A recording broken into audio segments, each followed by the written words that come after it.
Sergio Navarro, welcome to the Early Grounds podcast, mate. Thanks, Dan. Thanks for inviting me. My pleasure, my pleasure. It's interesting. I was having a think this morning as I was thinking about this first one. For those listeners and viewers that didn't quite notice, this is the first episode. So it's interesting. This is the early grounds of the early grounds as such as it would be. What an And honor. we're honoured to have you here in episode number 1. And I just thought we might make a commitment that perhaps the both of us should catch up on episode 100 and review and see how things have changed over that time. That'll be a bit of time, but that's the commitment, to get to 100, and we'll look back and comment and provide feedback on these early grounds of the podcast. So if you're up for that, mate, let's commit to that now. 100%. I'm Fantastic. All right, let's jump into it. So, Sergio, you've been an entrepreneur for a long time. You've been a surfer for a long time. Which one came first? Did you surf before you did business, or the other way around? Well, I actually was raised in an environment of entrepreneurship because mom and dad were always having their own businesses. Dad had always had a factory for cribs and all this for babies. Mom had yoga studios and gyms and all this. So I was raised just watching them do their own thing, manage their own time, and actually having the freedom to decide whenever they wanted to go on a holiday. They would say, okay, the kids are off school, let's go, boom, and then we'll go. So basically I grew up watching that, and it was teaching me how to enjoy life better. I truly believe as an entrepreneur, you have more freedom and you can have better choices. It's a great education, great early stages education that a lot of people don't get. So good for you, lucky for you. Did you partake in the family businesses at any stage as you grew up? No. I didn't work on their businesses, but I did start my own business as soon as I finished school, and it actually happened because I had a passion. So before the business came the passion for something. Okay. I grew up really involved in sports and playing all type of sports as I was growing up. But when I was 13, I was introduced into surfing, and I fell in love with surfing. That was my passion. That was going to become my life until today. So that passion put a fire inside of me, and all I wanted to do was surf every day. And then I started dreaming and getting a vision of what I wanted to do as soon as I finished school. And my vision was I wanted to travel the world, surf the best waves, go and meet different people, different cultures, and have that life of enjoying my surf. The problem was that at that time, which was 1990 something, 92, 90, okay, there was practically no sponsorships in Colombia. Surfing was just starting. I think we were only like 200 surfers in the whole country, 40 million people in the country, only 200 surfers. So it was a dream to live from surfing. So then I started thinking, okay, if I'm not going to be able to get sponsored or live from surfing, I have to find a way to get my dreams true. So as soon as I finished school, I told mom and dad, I said, look, I want to start something. And I started my first surf shop in my city, Barranquilla. And I started the surf shop not because I wanted to have a business, but because I wanted to have the means to pay for my trips and everything. How old were you when you started this shop? I was 20. Well, actually, I finished school and I did a bit of a college degree. So at that time, I was 21 when I started the business. And my dad did the best thing that a dad could do, which he didn't give me the money. He said, I'm gonna take you to the bank. I'm gonna put my name so they can get you a loan, but you're gonna pay for your things. Like, if you really believe in this, go for it, buddy. But I'll support you, but I'm not gonna give you the money. Which until today, I'm so grateful for that, because it taught me how to work for the things that you love, how to work hard to get everything you want to get in life.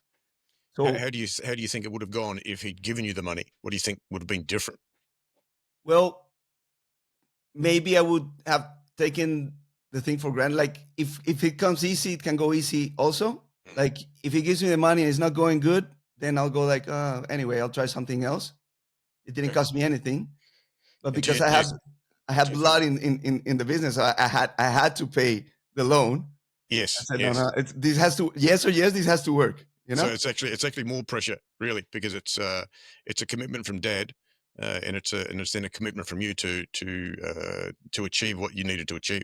100%, Yeah. a hundred Okay. percent. And so I this is something that really important I learned during that first year, and it has been one of my main things through life, is that if you concentrate your effort for a small period of time, but really focus on something, then you can get a lot of things, and you can get results over years and years and years to come for that resource or that effort that you put just in a specific time. Because what happened was that as I was starting, um, I, I didn't have any money and I didn't have any job. Everything that the business or the surf shop produced had to go to the loan and to live. Mhm. So what I did was first, I had two goals. The first one was to, of course, make this work, and second one, get better in my surfing because I wanted to start competing. So I had to combine everything. So I would wake up every morning at 4:30 in the morning. I would go and fix surfboards from other people, just to get a bit of extra money there. Then at 7:30, I would go train. Then at 9:30 a.m., I will be opening my surf shop, and I didn't have an employee. I couldn't pay anyone, so I had to pay myself. So I had my own salary, and then I would close at 9 p.m. At night, and then I would go from 9 to 11 to fix more boards. So the shop would be open for 12 hours.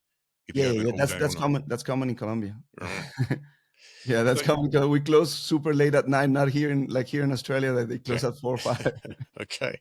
So the in the early years there, you had some definite mental challenges. You had the pressure from you had family pressure to satisfy the loan and the commitment to dad and the bank. You had excitement from what was it? Excitement starting your own business. You had ambition. You had goals. What was the 100%. emotional? What was the emotional? You know, layout for you during that time. How did you handle that emotionally? Well, I think one of the characteristics of me, of Sergio, is that I'm really impulsive. Like when I see something, I have a vision of something, I just go for it, and so I don't leave time for thoughts to come in my mind, or fears to come in my mind. I just go. You know, Okay. I say, "Oh, I'm gonna do it," boom, and then I go do it, which is a good thing because it didn't give me any time to really think what I was doing. Imagine opening a surf shop in a city where there were 80 surfers, So and expect massively ambitious. and expect So what guided you, Sergio? Sorry, what guided you in terms of where did the belief come from that that was going to succeed? Were you focused on the success of the business, or were you equally as driven or more for just finding a way for you to surf? well, it was both, definitely both, but in the matter of the business, I think the success was being able to create a community of people that not only enjoy surfing but also enjoy the beach lifestyle or the surfing lifestyles. There were a lot of people that were my customers that didn't surf. They just wanted to look like surfers. Mhm. Also a little bit of luck because when I started the business, that was in the 90s. That was when surfing got to its highest peak. It was a boom worldwide. Everyone was, hearing about surfing, talking about surfing. Everybody wanted to look like a surfer, which is not the case right now. But on those days, everybody wanted to have the shorts, the shirt, the things. And I think my main goal was to create a little bit of that awareness and little community and say, hey, I believe in this. This is me. This is my passion. And if I can show them what I believe in, then I'm going to attract the right people to it, which was the case. People started getting magnetically attracted to the shop or to what I believe for. I started organizing events, a lot of surf contests, and just only because I loved to do them. I love to. to have that platform, but also it was an important thing because people started to get awareness. They would go to the beach and see the events. Oh, what's happening here? There was a concert. There was something. Oh, blah, blah. So I think it was a bit of everything, but mainly believing in what you loved and having that passion to go and get it. Fantastic. There would have been doubts along the way. There would have been people advising you to go in different directions that didn't have the belief that you had, given it was a growing a growing thing and fairly new to the area. How did you manage the doubts? How did you manage the mental struggles? Because there must have been some. Yeah, yeah, of course, 100%. But I just I just ignore them. Mm. Uh, some people come with they want to give you advice of how to live your life on their eyes. Like I'm living my life, you're living your life. I respect your life, and you live it the way you fulfills you. Let me live my life the way the way I think it's the So best way. respectfully decline the advice. Exactly, Go your exactly. way. Do your thing. Yeah. And to finish a little bit of the idea I was saying about focusing your effort for a specific period of time, Mm. I did work really, really, really hard, as I told you, from 4 to 11 for a whole year, Mm. nonstop. But after that year, because I started on November '96, and on January '97, after we had the holiday season, which is the busiest season for the shop and everything. After that holiday season, I was able to pay everything I owe. Fantastic. Congratulations. So after that, I was able to put someone managing the store, and for 10 years, I traveled the world. I competed. I did so many things that I'm grateful for. But looking back at it, it was because I really focused for that specific amount of time and gave it all. Right at the start. Yeah, Head down, bum up, into it, and obviously following your beliefs, sticking to the plan, believing in the goal, believing in yourself. Uh, yeah, exactly. what's something that you got really right? So you said there was a bit of luck there, and look, I think luck is a very common part of an entrepreneur's successful journey. You make your own luck; it just happens to pop in at the right time. You had a bit of luck with the growing, the growing activities in terms of surfing. What's a decision that you got really right, that you look back on and go, I'm glad I believed in myself. I'm glad I trusted that was a right decision. Well, I think you always have to back yourself. Like if you believe in something, you have like even if no one believes in you, you have to believe in yourself. So I think the one thing I did right was believing that what I was feeling was the right way to go. And Yep. I've always used that as a life motto. I always, if it feels right, like you have to be aware how to read your body, and you see, and sometimes it's not right, but it's not right. Like you always have to be positive about things, even if it looks it's not right. It was the right path because it taught you something that gave you some experience that's going to help you in the future or help you grow. 100%. I think it was Kobe Bryant or someone said that winners make more mistakes than the losers. It's all part of the growth. It's how you become a winner is to make lots of mistakes and learn along the way. That's it. Um, what about something you got wrong? What was a decision that you got wrong that didn't end well? Anything spring to um, mind? ma- Oh, there's probably a many few. many many decisions, but I have a big one. Go. Now, I call it, have you seen The Perfect Storm? Have a while ago. Okay, I Yeah. I had the same way I started so fast, it all came down really, really, really fast Okay. The because business. we had the perfect storm. Hmm. So this is the story Tell of the us. surf shops. I've been doing business for almost 15 years now. I grew from one surf shop to seven surf shops around the country. And in the eyes of everyone, I was successful. Like, oh, look, he's growing and growing, and his shops are growing. What they didn't know, at the end, I was miserable. I had I started because I wanted to surf, and at the end, I couldn't go surfing because I had too many things to do. I So had to the go to one city to the other city, to one shop to the other shop. okay. So the business took over. The It took business over, took it took over you. exactly. Hmm. I lost my vision. My vision was to surf, and then at some point it became growing, and I don't know why. Okay. That taught me a lot. So the perfect storm is this. On one of the surf contests, I met the distributor for Latin America of a brand called Ocean Pacific that was super big in the 80s. Okay. So OP was like, I grew up with OP, so I loved OP. And we had a meeting. It was a contest in Panama, and he met me and he said, "Hey, are you? I heard you have shops in Colombia. Do you want to talk business?" I said, "Yeah, okay." So after the contest, I went to his office in Panama City, and he offered me to be the distributor of OP for Colombia. And I said, "Okay, that sounds interesting. It's a big challenge, but okay." Um, Long story short, I became the distributor for Colombia.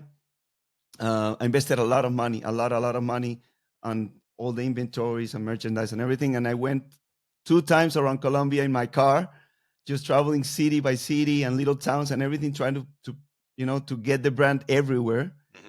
which I did. I did a good job. I did put it in a lot of shops around the country. But what happened was that I was in love with OP, but no one else was. The brand had already had its peak in the 80s, and it was down, and they were trying to take it back up again. And it started in the US, and they were putting a lot of marketing into that and everything, but in the US it didn't get all the traction it needed. So that affected Latin America. Hmm. So all the shops that had all the merchandise started returning the merchandise to me, Hmm. Wasn't and selling. snowball effect. And then I had to sell it like really, really cheap, or I don't know, Uh, that. can you take one or two things out of that agreement that you had with OP and the way that that was structured? Can you take a couple of lessons out of there for people that might be thinking about the same thing or potentially up for the same thing in terms of the risk and the risk analysis of the agreement? Well, the agreement in itself was, I think, there was no problem with the agreement, because the owner of the brand for Latin America was a gentleman. He was like, he always was open to helping to everything, and he was working with me and I was working with him, and like I think we had a good partnership there. Mhm. It was just that the brand Didn't take didn't off. live up to what it was supposed to be. Okay. So I don't know. You live and learn. Yeah, We 100%. I, It's I those. put I put all my chips on that, and it didn't work. And So and then that, how did that affect overall the 7 shops? well, the last stroke that broke the camel. You said that? Yeah, the camel's back. Yeah. Yeah, that's that broke the camel's back. Was that I opened one of the shops, OP shops in the capital, because I always wanted to. I had shops in all of the cities, but not in Bogota, which is the capital. So I said, okay, this is the opportunity. I did all my numbers. So there wasn't this new mall that was opening, and they gave me all the numbers, and I said, okay, this amount of people is gonna go visit the visits is gonna visit the mall this year. It's gonna be a new mall, so a lot of hype, a lot of things, blah blah blah blah. But I did all my numbers. I said, okay, let's go, let's do it. I opened the shop, and what happened was the holiday season, and I said I'm gonna open in November, which is holiday season, which is gonna give us a big boost Mhm. to be able to get a lot of money coming back, and then we'll work it out. Well, what happened was that when the mall opened, there was supposed to be a bridge that entered from the highway to the mall. Yeah. They didn't finish it. Right. Didn't They finish didn't it for finish this reason. Yeah. but that's out of anyone's hand. The door was closed basically. The door was closed. Okay. So at the end of the day, we ended up doing good business on December, and we made a lot of money.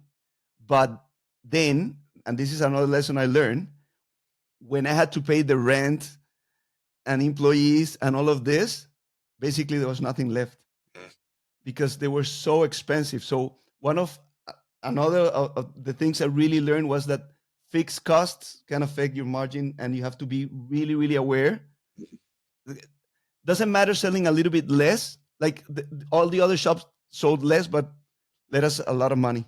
But this one sold like double or triple, sold like double or triple of the inventory. But then when you paid everything, we had no money There's left. nothing left. Yeah. and So then January came, and no, who's gonna buy in January with the everybody bought in December? yeah, So we had to close that shop. We had to pay we broke the contract. you have We to had get to out of pay the lease, get out of pay the a breaking lease. fee. Yeah, Anything. So long story short, in mm, 8 months there were no shops left. My no last shop left. no shops left. In 8 months, everything went down. Okay, so tell us how that resonated with you. What did you do? How did you feel? Where did you go? What was the short term impact for you?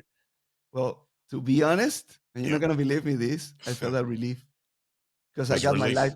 I got my life back. Definitely going to believe that. Finally, I got my life back. Mm, I was a slave of the business. mm. I was miserable. And when I closed that last door, I said, I felt something like, Just a and weight lifted, a weight yeah, lifted, and yeah, you grab your surfboard, went straight out to the waves.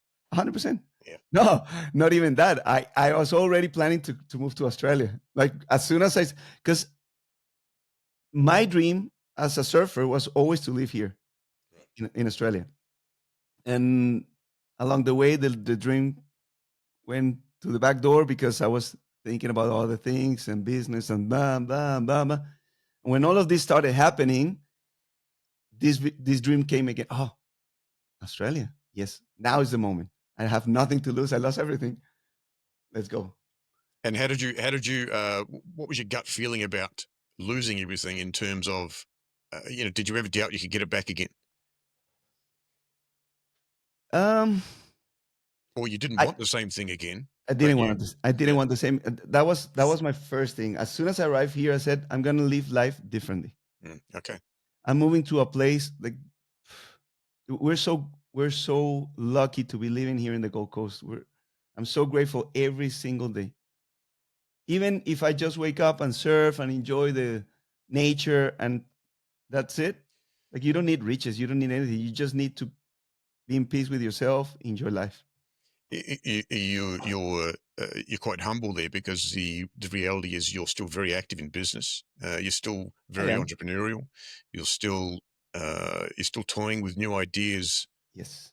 very often and very regularly. You're conscious and aware and active in AI at the moment. Yes. Uh, you're you've got surf related businesses. You've got a lot going on. So you may have thought that you were going to change the way that you live, but you just changed the way you did business, I think, A and the hundred way that percent. that reacts with your life. 100%. You Now I never had to stop being an entrepreneur. You never stop being ambitious. You never never, stop setting goals. So you're never. exactly the same Sergio. Yeah. You've just learned some lessons along the way A hundred on percent. how to do that. You're true. It's true. So Resilience, Serge, sorry, resilience. I think because I've got similar stories.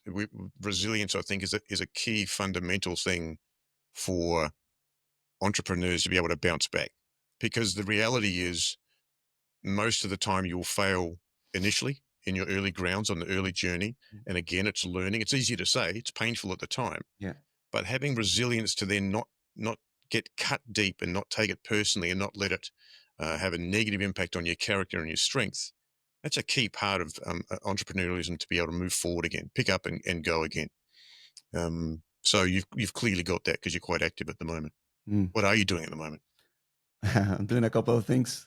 Well, when I arrived here, I just at the beginning I just wanted to. Well, I had again I had a focus on achieving something, and it was not even with business or anything. It was just being able to stay here because we love it here. So we focused at the beginning. Just we created a little plan. We had a vision of what we were gonna get it. We want to go and get, and we started getting it. So first, I started working. I said, if I'm gonna work in something, might as well work in what I love. So I started working as a surf coach, um, which I'm still actively doing because I love it. Nowadays, I organize surf retreats. Um, First days, I used to do only group lessons for beginners, which was not really fulfilling for me because it's kind of a bucket list for people. Tourists come here. Oh, I surf in Australia. Boom. Yeah, So they, yeah, they don't really appreciate your skills or whatever you're yeah. trying to give them. But then I started transitioning to really coaching people that really wanted to improve in their surfing, and I started organizing surf retreats. We still do, and we absolutely love it.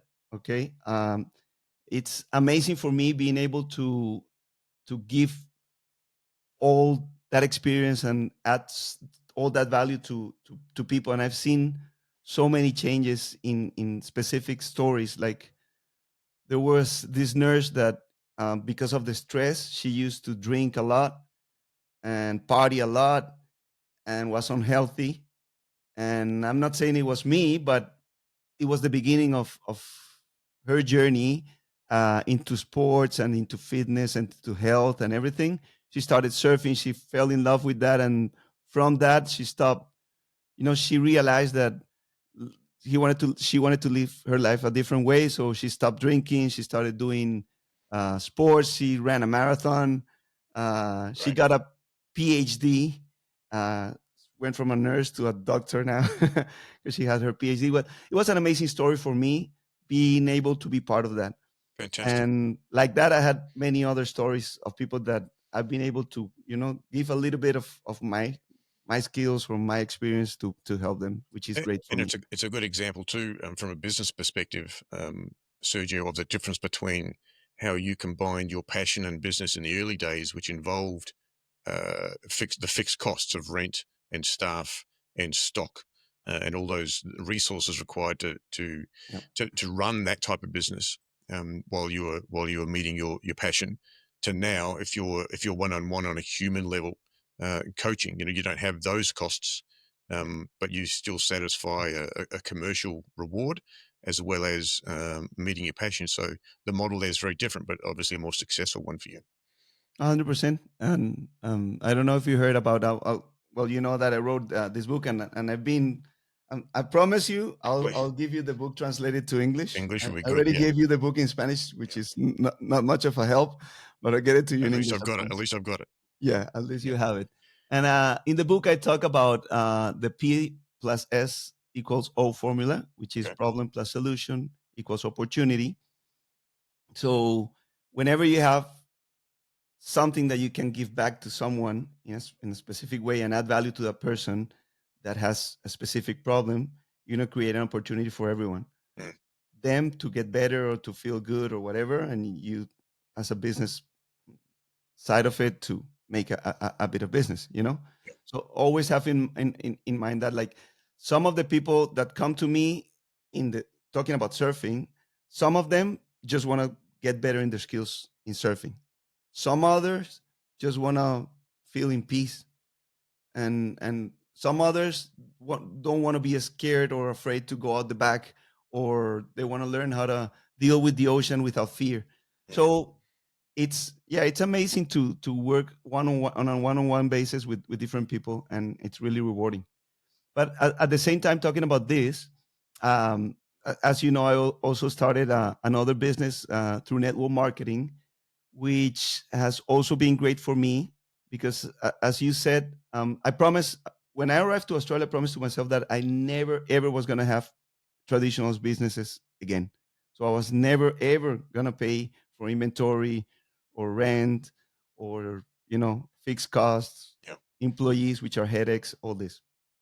So I found this model and I fell in love with it. Also, the concept was really great for me, but I did see a few things that I wanted to adapt to how I do things, Mhm. which led me on a journey, as you say, that of um, really starting digital marketing, AI, and all of this. And I've integrated the business side of network marketing with the digital side of what I've learned, and I created a brand called Digital Network Marketer, Okay. in which I'm teaching network marketers how to do their business in a different way, not in a pushy way, not in a way that is going to affect their friendships or anything, just teaching them how to connect with the right people, how to attract the right people with Okay. different strategies, Great. which has also been really great for us. And are you using AI in that now? Is that enhanced the performance of that?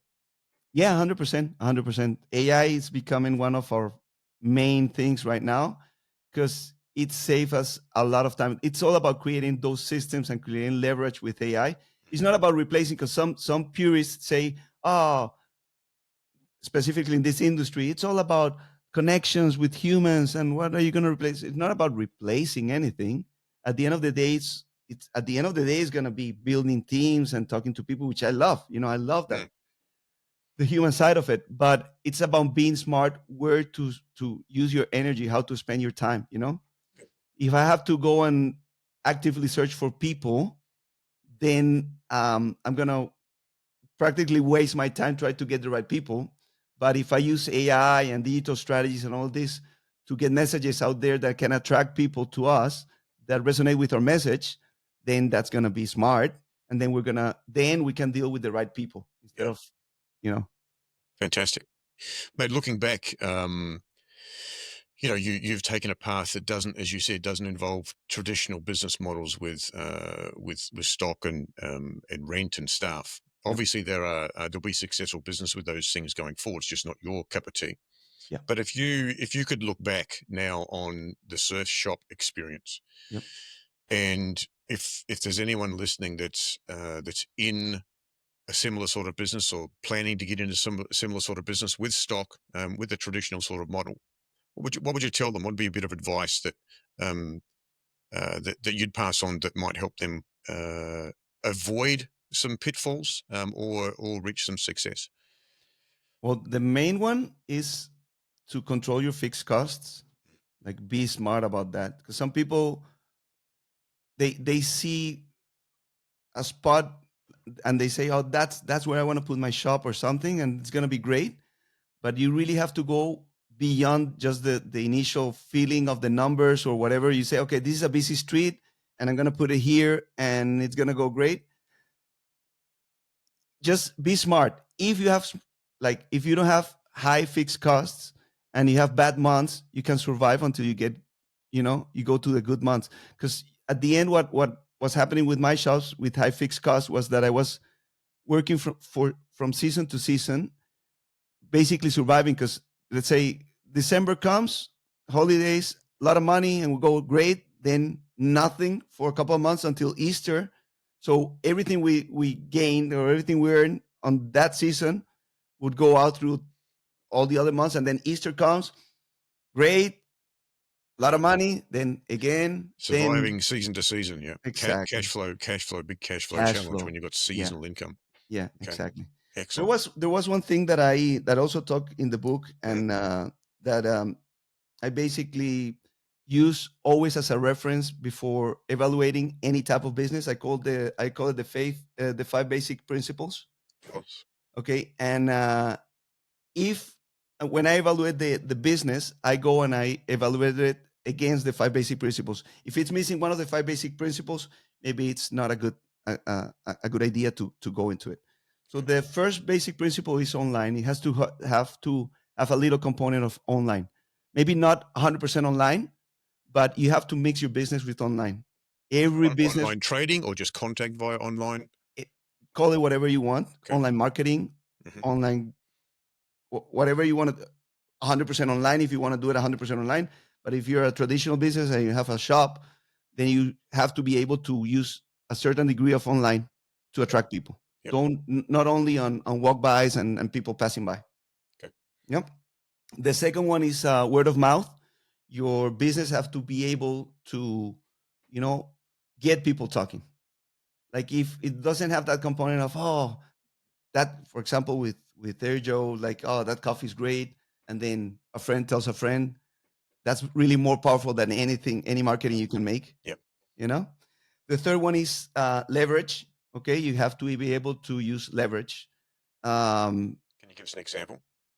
well, specifically network marketing, mm, we use a team as a leverage. Okay, but in a traditional business, maybe leverage would be using systems to make things easier for you. Like, for example, I know in your company you automate a lot of things. Yes.